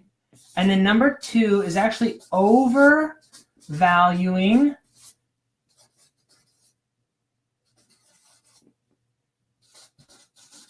and undervaluing. Okay, so a lot of freelancers will overvalue themselves, the wrong things about themselves, and they will undervalue the right things about themselves. So here's what I mean by that. There's so many variations of this, but I don't want to spend too much time. We have a bunch of other questions, but they will overvalue maybe how much they're worth, right? Like some freelancers do. Some freelancers go out in the marketplace and they're like, from day one, because I'm writing blog posts, I should be making $1 bajillion. Well, no, probably not. But if you're the kind of person who's unbelievably good, excuse me, at like managing your time, of project managing, of talking to people, of selling, you may be undervaluing that part of yourself. And so what happens is these freelancers go out into the marketplace and they're having conversations with prospective clients. They're overvaluing the wrong things about themselves. They're like, you should buy my stuff because it's $500 a blog post because these are $500 blog posts. And they get hired for the wrong reasons and the relationship goes bad. Even though they had these amazing, good, right, awesome things about them that they could have used to sell themselves. And the relationship would have been so much better had they just started on that, started the relationship off on that foot. Okay, so Harold, my good friend, I actually only have a limited edition pre-release draft, but there's a book by Mel Robbins called The 5-Second Rule. We are going to send that to you because it's all about stop thinking and do something. Okay, this I can show you like this because it's supposedly confidential, limited release, but the book's already out. So 5-second rule, we're gonna send that to you, Harold. Awesome. 5-second rule. Thank you for that question. Okay.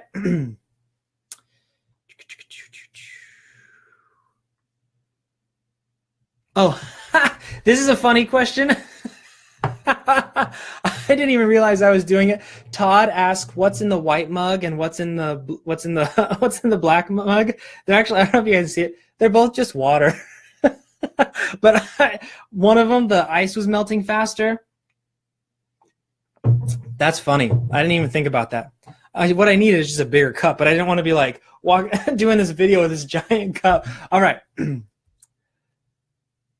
Okay.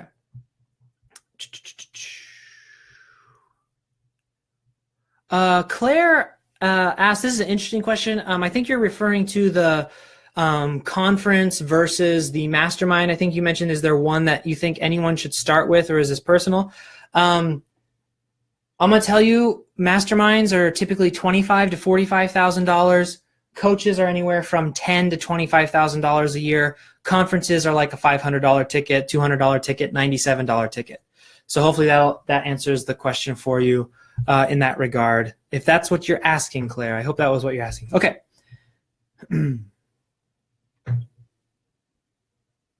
Okay, Tamara, this is an awesome question. She says, I have a lot of skill sets, but I cannot really pinpoint my superpower. So some of you know I talk about when you become a freelancer to really figure out a superpower, like what makes you unique. The best kind of competition is no competition.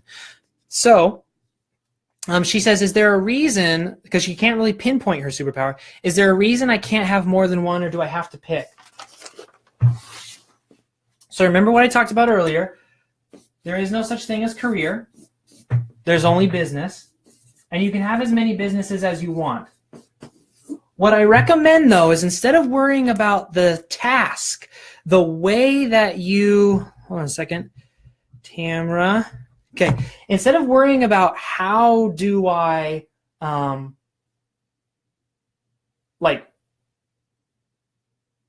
meaning like instead of worrying about the purpose of your business being the task that you do, what I recommend is set up a business that focuses on helping people achieve one thing. That's it. you will use a bunch of different superpowers to help people with that one thing. Let me give you an example. Let's say, and I'm just going to use the example that's in my head. Those of you who are in the No Pants Project coaching program, you guys already know this example. Let's say that you help people to make funny health videos. Let's say that you do like weight loss or something. Okay. Let's say that you help, like you're really good at, like you're hilarious. Like that's one of your superpowers is you're hilarious. And that one of your other superpowers is that you make amazing videos. One of your other superpowers is that you're a health nut. Okay. Let's just say that that's it. Or let's say that those are like sub-powers. Your superpower would be that you can make funny health videos, and guess what? You're like the only person in the market who can do it. You know, like your competition is maybe like 2 other people. That's how you would make a superpower. You take those sub-powers, combine it into a superpower. However, the business you would create would look like this. This is called a client outcome arc. Isn't it beautiful? Okay, state A, state B. Okay, we're going to get a quick masterclass here. Your clients are in a state A, which means they're in a place in their life where they're just like, they feel terrible. Something isn't right. Maybe they are nutritionists and they're trying to engage their audience and nobody's listening to them. And they're doing these Facebook Lives like we're doing. And their business is failing because things are changing and everyone's going to video, but they don't know how to go to video. They don't know what to say. They don't know what to do.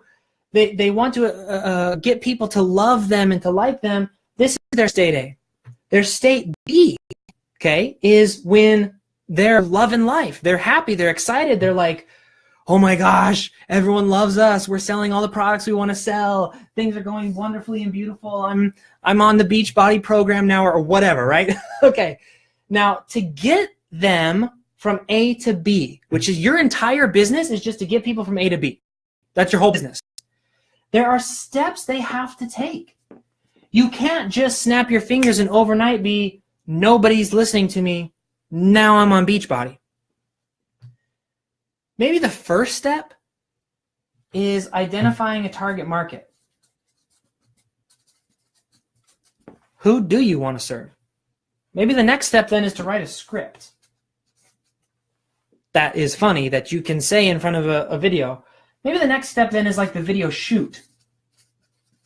Then maybe it's promotion.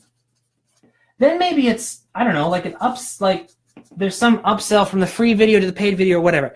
You as the freelancer, your job is to go through and help them through as much of this as possible if you can. Now in the No Pants Project coaching program, we spend like a whole week on figuring out what this is. So this is like a compressed version. Excuse me. But your different superpowers, Tamara, are applied here. See how it's a different superpower to shoot a good video than it is to shoot a good script, than it is to help them target market, than it is to help them promote it, than it is to, you see? And for those of you who are like, well, what if I can't go from state, then find a different state A to state B where you can help them along the way. Or maybe on this one, you partner with someone who is like amazing at promotion. And then you can do the next one and the next one, right? So anyways, this is a super quick, super quick run through of basically what's called the client outcome arc, state A to state B. The original question was, what if I have a bunch of superpowers? Good. You can apply them in a bunch of different ways.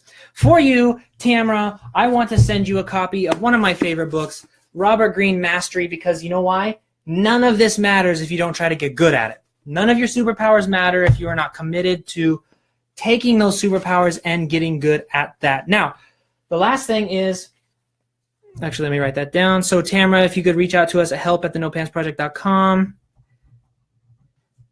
we will send you the book.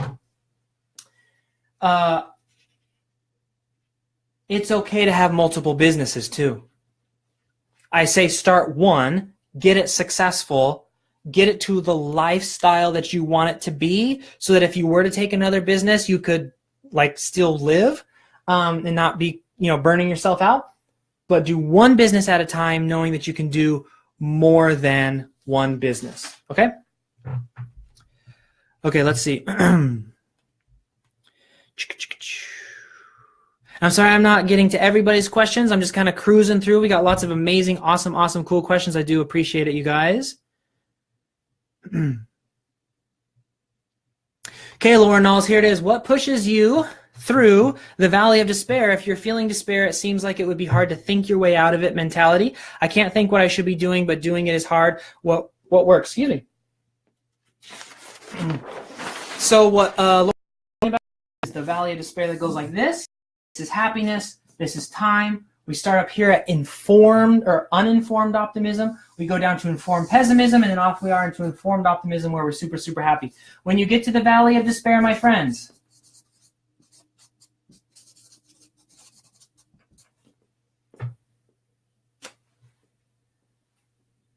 the way through it is acknowledgement.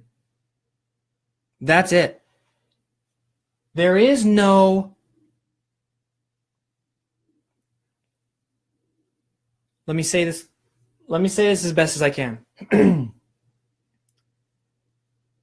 You will not feel this until you are on the other side. Okay, now what I mean by that is a lot of people in the valley of despair are trying to get out of the valley of despair by avoiding pain. That is not the path through. Avoiding pain means you're looking for these shiny objects. The way through the valley of despair is to embrace the pain, right? For example, if you are in the valley of despair, sometimes, well, let me put it this way. I want to be cautious about advice I give on how to get through the valley of despair because I'm not a mental health professional. I'm not a psychologist. I'm not a therapist. I'm not a life coach. I'm not any of these things. I just know this is a law. This happens over and over again. I'll give you my best tools and tactics that I can give you. First is patience. Patience through the pain. Sometimes you just have to endure pain for longer than you would have wanted to, and through that patience you have to continue to work, continue to show up. You have to practice the law of mastery, which is consistency regardless of how you feel. That's the difficulty of consistency. Consistency is easy when it's easy, right? When it's hard, like say if this is our consistency line and we're trying to keep it going and show up every day, it gets hard here. And that's it. It gets hard here, period.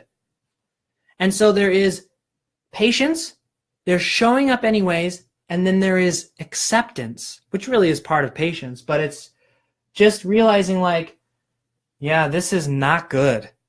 This is not good. Right now is not great, but I'm going to show up anyways. I'm going to show up anyways. I'm going to show up anyways. I was homeless, you guys. Homeless. Not couch surfing with my friends, not living in my parents' basement. I was living in Washington Park. Those of you who know Portland, sleeping in a tent sometimes. And I still had to show up.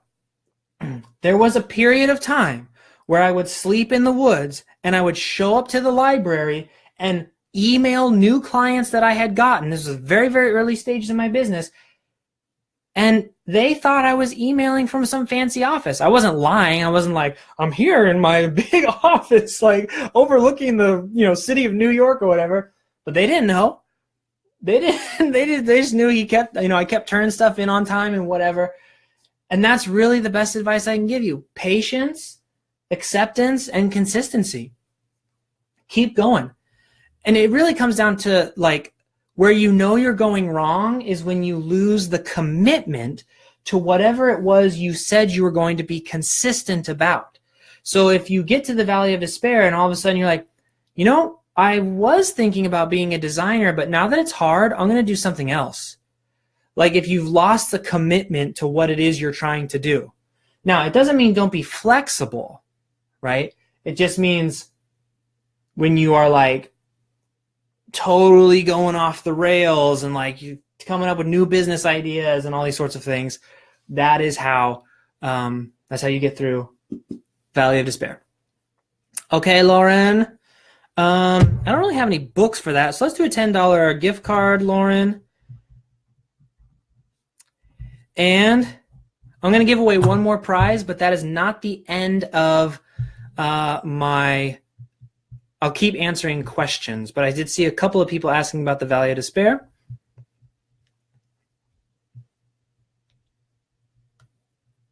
Yeah, quite a few people about the Valley of Despair.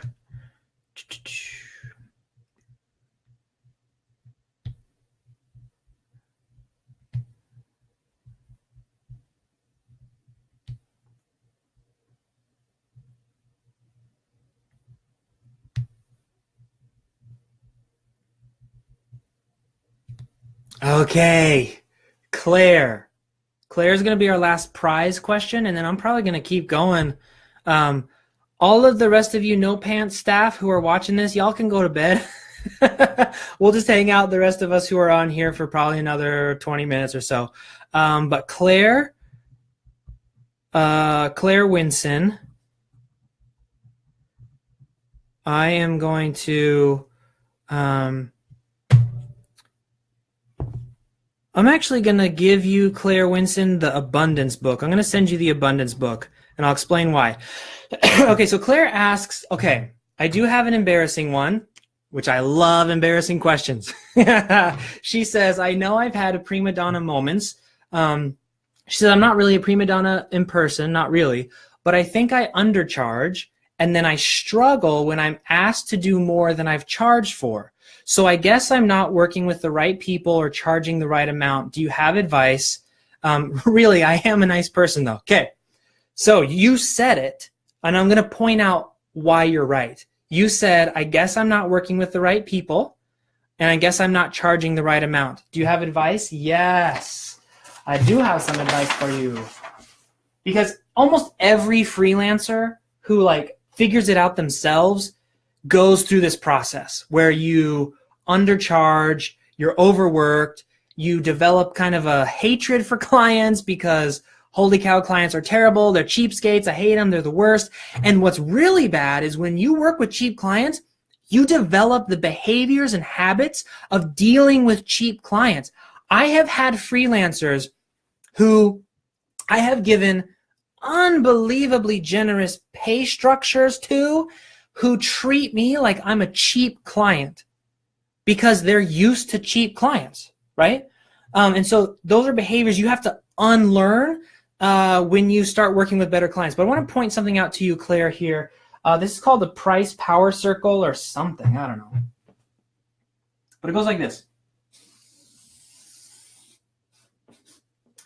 Okay, let me see if I can remember it. Thinking thoughts.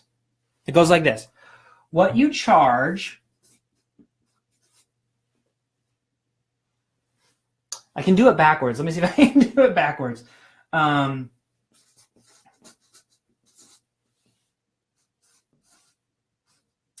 going to name it something. Those of you who are in the No Pants Project program, I'm changing some of these names so that we don't have to explain the names that we use. I'm not hiding anything from anybody. I'm just going to use more standardized language here. For instance, let's say peace of mind.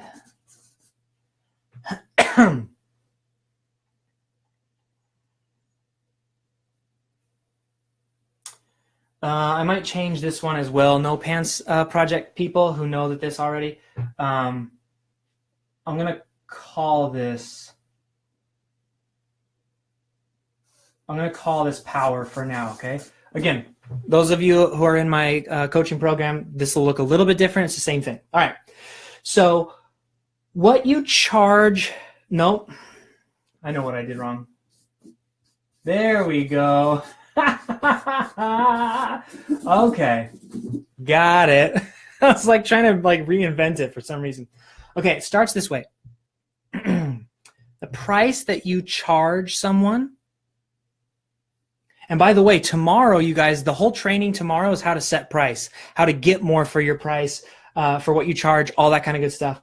price, what you charge people, gives you the peace of mind that you need to provide a certain level of service.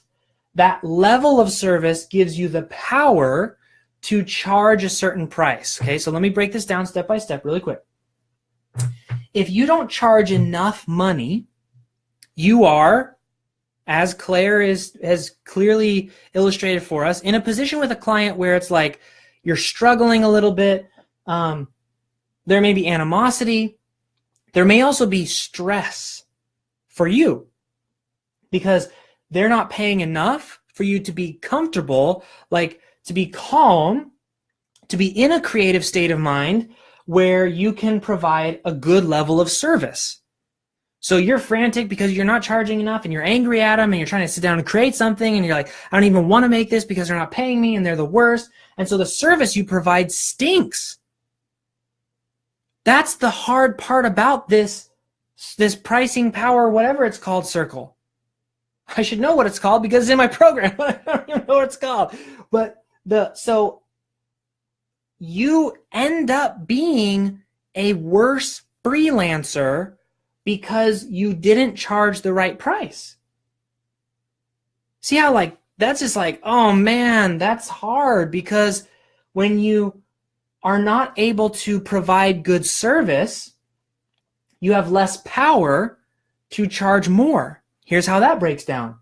If you are trying to get testimonials from people that you can use in conversations with prospects, and the service you're providing is not on a level where anyone wants to give you really good testimonials, you don't have any power to charge the higher price in the future. Or let's say that you do something for a client at first and you charge a low price because you think, I'm going to charge them a low price now and then later I can charge them the higher price for like the same thing. Now this is different. I have another video called Greasy Math where I teach you how to use lower prices to get higher prices. But this is, we're going to be talking about, let's just say it's one service that you do and it's for the same client. Low price. You don't do a good enough job to impress them to do higher price in the future. Okay. So here's the trick. And I'm going to teach you guys about this tomorrow if you show up for the training tomorrow at 5 o'clock. And for those of you who are going to watch this recording, you'll just look at the next video on the Mike Shreve Work Smarter video page, but it'll be titled Pricing Something. Price is a construct. That's the key. Price is not pulled from the market. Price is created through perception. Therefore, the only real place here that you actually have control is what you set your price as. And it kicks off everything else in this cycle. Okay, we'll talk about more of the whole training tomorrow, like of this length, all about price and how it plays a role in your business. But Claire, that is an awesome question. Thank you for asking it. We will send you a copy of Abundance, because one of the things that you'll hear me talk a lot about tomorrow, price, is to understand that if you charge the right price, no is going to be a benefit to you, because there's going to be enough people out there for you to be profitable at the right price. Okay, my friends.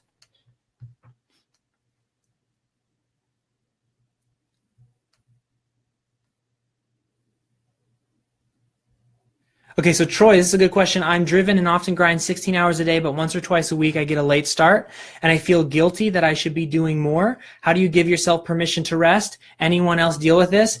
Here is what you have to learn.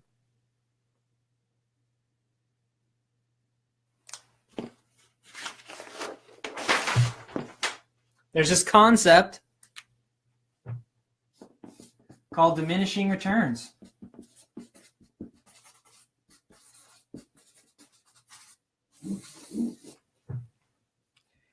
Even if you're a young person and you don't got kids, okay?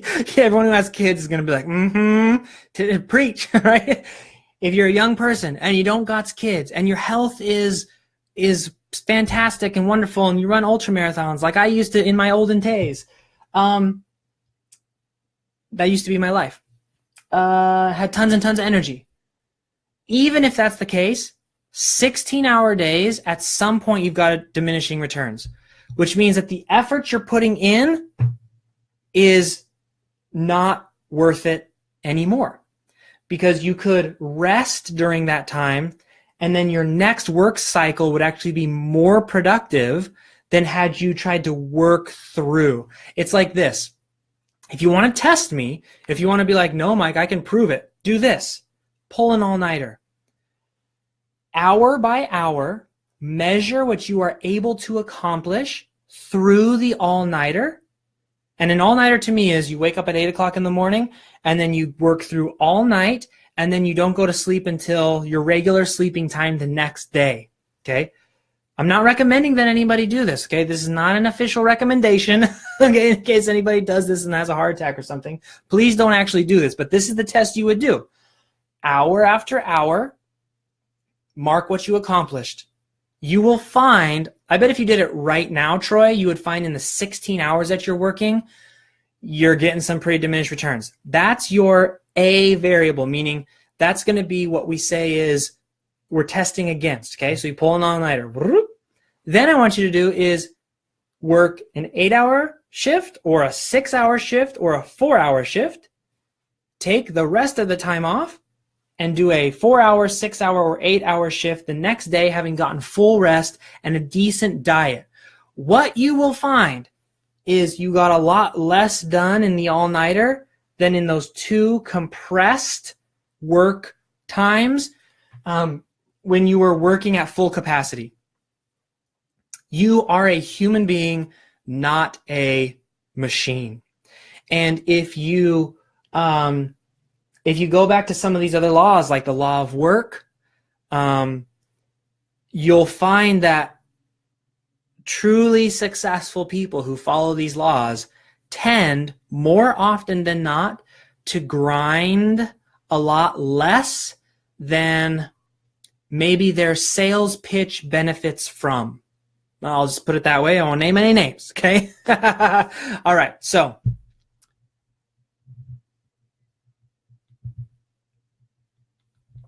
okay, Kevin, this is an awesome question. What's the best way to prioritize yourself and tasks when focusing on your current clients, yet still spending the time and energy in growing your business and going through the planning and harvesting phases? Kevin, you're probably not going to like this answer, but tomorrow you'll love it.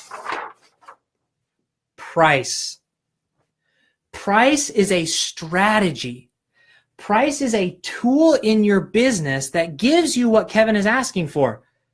He's basically trying to say, how do I set enough time to get the volume of clients I need while keeping up with the volume of clients I'm serving?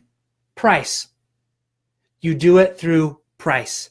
Also, Kevin, I'd recommend checking out the video that we did called Greasy Math, but price is the key. Okay? Price is the key, because if you can get your price to a level where you're charging enough, where both of those volume, because we just talked about two volumes, right? We talked about the volume of basically prospecting, we'll call it, or finding new clients, and then the volume of client service. Okay? Most people are trying to figure out, how do I make them both go up? How do I do more of them, more of both of them? The answer is asking a different question. Remember how I talked about one of the laws is that maybe just a different idea is what you need? Here's a different idea. You need to start asking, how can I do less of both? How can I create my business to be as profitable as I want it to be by doing less? Because consider a business, a freelancing business that is reliant on, I need more. What's the hardest thing you'll ever do in any business? Find a new client and close them. That's the hardest thing you'll ever do.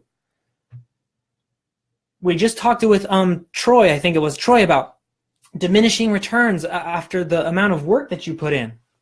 So more of the hardest thing you can do, and then diminishing returns with your clients, which then doesn't give you the power to charge a higher price because you aren't able to, like we just talked about a second ago. You have to start asking the question, how do I do less of these? It starts with price. We'll talk about that tomorrow for sure. All right, my friends, I'm going to jump around here for a little bit. We have so many questions. I'm not going to be able to get to all of them, you guys. I'm so sorry. Please do jump into the No Pants Open community, though. There should be a link somewhere. Let me throw in another link just for kicks. Let's see.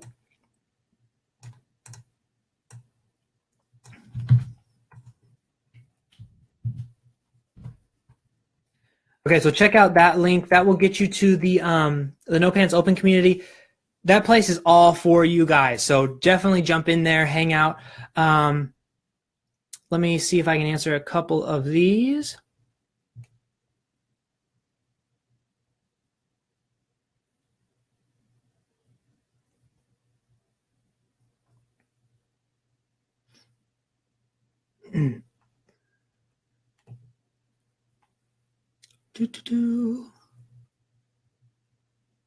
Rebecca has a really good question. This is an excellent question.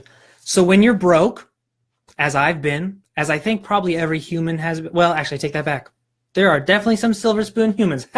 Most regular humans go through some time period of being broke. Where do you start with mentors? So a mentor is different than a coach, and it's different than a mastermind. A mentor is someone, and this is a strategy I legitimately recommend. I have mentees, okay? So people who I mentored as freelancers to certain income levels who, when I met them, were broke as broke, right? And now they're doing very, very well. Here's how they did it. They got in contact with me, or I hired them, or somehow we had a relationship, and they simply communicated that they wanted a mentor. You probably already have these feelings inside of you, if you're a decent human being, that you want to be successful so that you can turn around and help other people. That is a more common trait in human beings than the alternative, which is I'm going to be successful and burn everybody, right? What's one of the 12 immutable laws of success as a service provider? It's that you don't ever burn bridges, right? It's a sub of one of the laws. Okay, so the key to getting a mentor is to ask. Not all mentors will be able to say yes, especially if they're a semi-public figure, meaning they get asked a lot. And if they say no, it's not because you're a bad person. It's just sometimes, holy cow, everyone's asking them all the time. They couldn't possibly take care of a ton of people. But it would be volunteering your services. It would be trying to get hired by them. Maybe they're like a graphic designer and you're like, man, I would love to work for you. Is there some slough clientele that I can take? Projects you don't really want to work on, but would be awesome to work on because, it's good money, but it's, not really your passion work. I'd love to take on that not great work now. And then maybe later we can, whatever deal you strike with them. And then also don't be afraid to be mentored by not an actual real person. So I never met Jim Rohn. Jim Rohn, I don't know I can't think of the exact dates off the top of my head. I'm pretty sure Jim Rohn had passed away by the time I discovered him. There's YouTube. There's videos like this. You could be mentored by me just by watching these videos, right? There's levels, obviously. Yes, Jim Rohn got me out of homelessness and got me to a certain point, but then compare that to the masterminds that I'm doing. I mean, they get you to a certain point, but they only get you so far, is basically what I'm saying. So you can start with just being mentored by books, by videos, by blog posts, by organizations. You can co-mentor friends, right? Let's mentor each other. Let's be there for each other. You might call it an accountability partner, but it's technically mentoring if you're there and helping each other. So there's lots of different alternatives, even if you don't have any money, for getting involved in a mentorship for sure.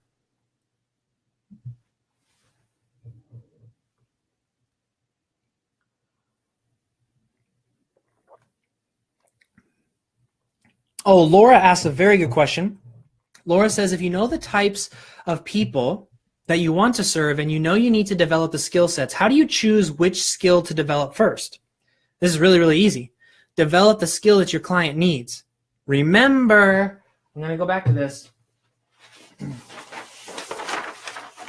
Someone asked earlier,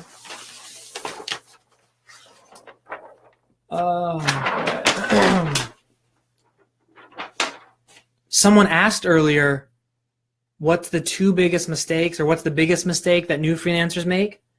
They think too much and they don't test enough. So Laura, my advice to you, and Laura, we know each other, my advice to you specifically is start trying to get a client and learn on the job.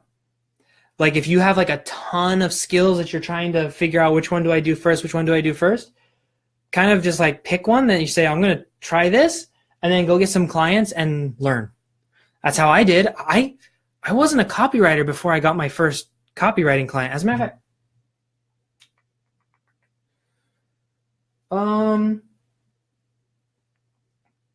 I'm not sure where that book is, but I got one book from the library. I read it one time, and I was like, I think I could probably sell these. And I went and tried to sell them from the interwebs, right? About being a stinky homeless person, to be totally blunt with you, of how unpretty and uncool my story actually is.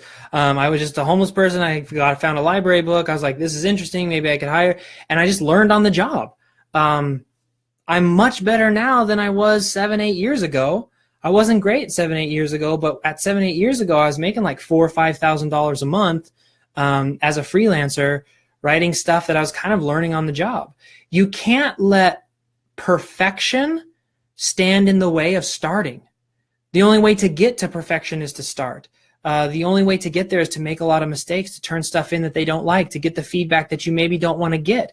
Look, I'm going to toot my own horn here for a second. I'm pretty good at what I do. When clients hire me, I typically make them $1 million or more per year than when I had met them before. So with that skill set, I still make mistakes. I still turn stuff in that clients don't like. I still don't have wins. That's just life. That'll never go away. So there's no point in waiting to get clients until your skill is perfected, or until you're great, or until you're in the top 10% or whatever. It's go now. Because frankly, there are some clients who prefer you to not be an expert, because and when I mean expert, I mean like the best in your field, because sometimes the best in your field, they're a little bit prima donna-ish. They can't see the forest for the trees. They want a little bit of they want to be able to mold and structure kind of like what you do and how you do it. There are some clients that are like that. And so, yeah, hopefully that answers your questions.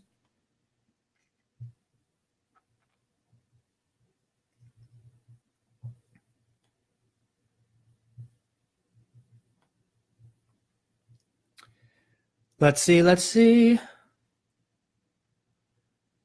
I really do appreciate all these questions, guys.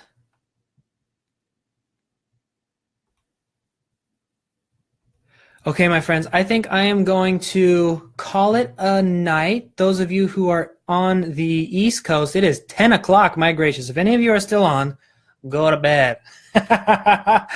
Let's see. Just read some of these comments out loud. Allison says, of all the nonsense that's out there today, you're the real deal. Your honesty and transparency is refreshing. Well, thank you.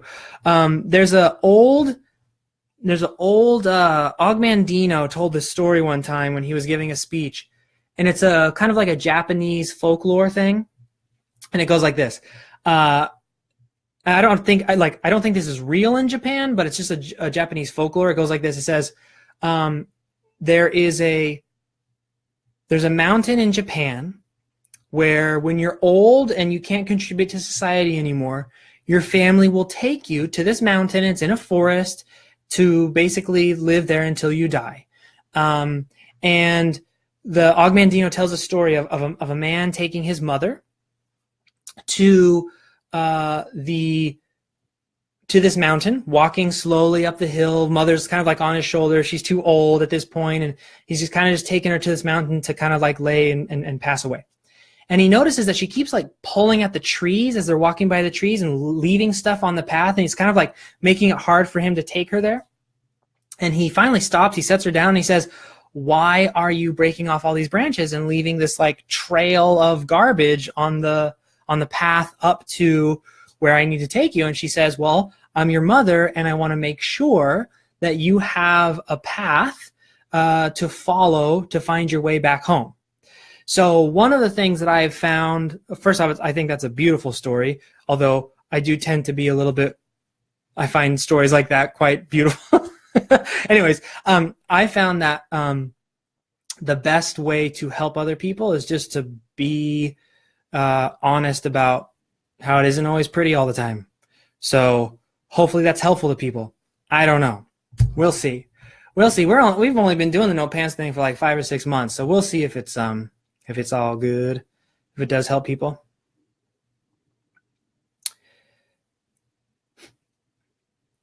Okay. Oh yes, Hannah being awesome again. You guys, if you search for Hannah Kingsley, she did this last time. Hannah, you're the best. She wrote down all of the books that I recommended. See, she got, let me just make sure she got those. See, The Power of Habit by Charles Duhigg. We got Abundance by Peter Diamandis. We have got Mastery by Robert Greene, which is really like one of my favorite books of all time. We've got Peak by Anders Ericsson and Robert Poole, which is one that I recommend all the time. And then I also did throw out the 5-second rule. I want to actually give you guys another book recommendation just while we're at it, because why the heck not? There's still some of you on here. When I say the library is the best place in the world, I'm not joking. This is a library book, you guys. This is a really interesting book if you guys haven't read it yet. It's called Recovery by Russell Brand. It's Freedom from Our Addictions. He talks about how many addictions we have, like social media, TV, the opinions of others. It's a really, really interesting book. I just started it. You can see I'm not even a quarter of the way in. But super, super interesting so far. I think Russell Brand is an interesting person to listen to. He has some very unique and interesting ideas. Okay. I see a lot of good nights. Good night, everybody. Let's see.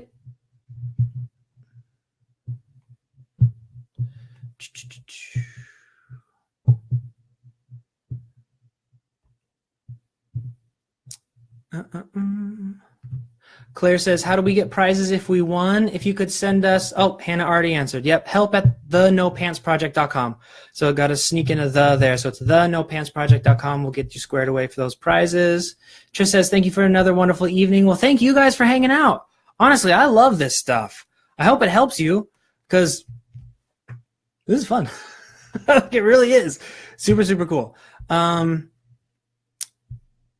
Central Library, one of my favorite places in the world. Yeah, I love Central Library. Trish says, love listening to Russell Brand. Yeah, he's got some really interesting videos on YouTube, like interviews where he's being interviewed. I'm not sure about all of his ideas. Some of them are a little crazy, but he's got some cool ideas. Okay, my friends, that is it.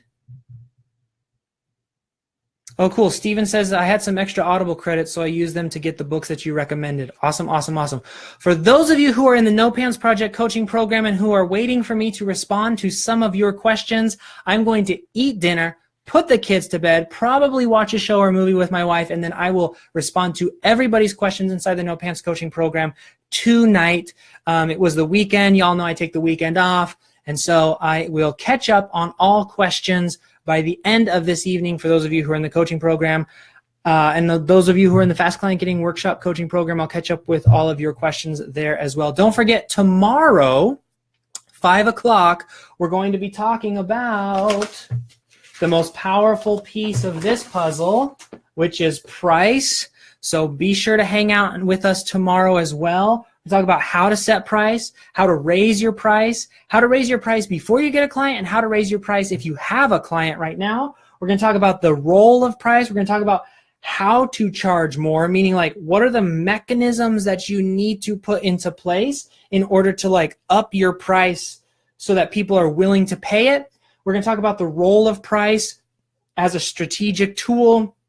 It's going to be cool. If you're stuck on price in your freelancing business, we're going to talk about that. And then on Wednesday at 5 o'clock, we are going to have a surprise session. We're also going to launch the No Pants Academy, which I'm super, super excited for because Kate and Ron put a lot of hard work into that. It's going to be a really cool closed community for freelancers looking to kind of, the way we term it is kind of like unlock the next door on your path. So if you imagine you're in a library or you're kind of like on your journey and there's doors you have to step through in order to get to the next step and the next step and the next step, basically the No Pants Academy is going to be a library of keys where you can take the key, go over, open the door, step through it, come back, get the next key. That's basically what the No Pants Academy is going to be. Really, really cool. But that launch party is on Wednesday.